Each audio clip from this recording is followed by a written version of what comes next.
Yes, it's me, Market Vendor here again today.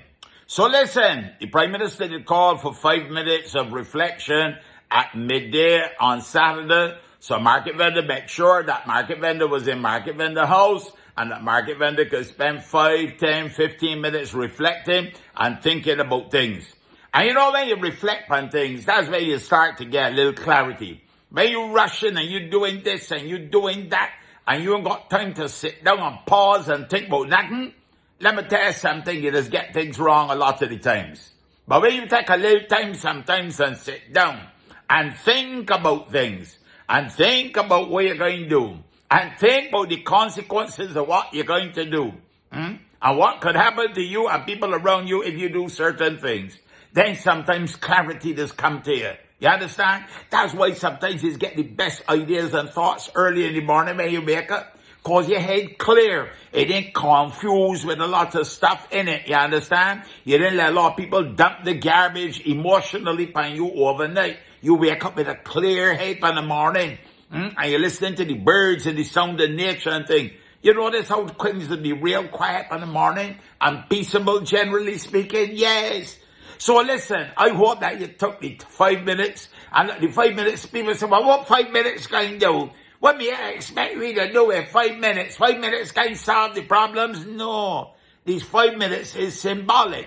You're supposed to use not just the 5 minutes, but she want you to take more time to and reflect and think before you act. Think before you act. You understand? And for all the bad boys out there, so too as well. As she said, you understand? Listen carefully to what she said up in Bashar, and she was there with some of the people. She says 35 years now, and she chronicled a lot of the people that they lost over the years, and then 35 years, lives lost, and careers lost, and futures lost. But she made the point that the impact that it has got on other people. You understand? Because when you lose somebody that close to you, whether it's your father, your brother, you understand, your father, your uncle, your first cousin, or whoever, or even if it's a female relative, the impact that has had is not only by the person that gone, because them gone to glory, or wherever else them going. That impact is on the people who left behind. As she said, on the little children who ain't got no father to look up to. You understand? To the wife who ain't got no husband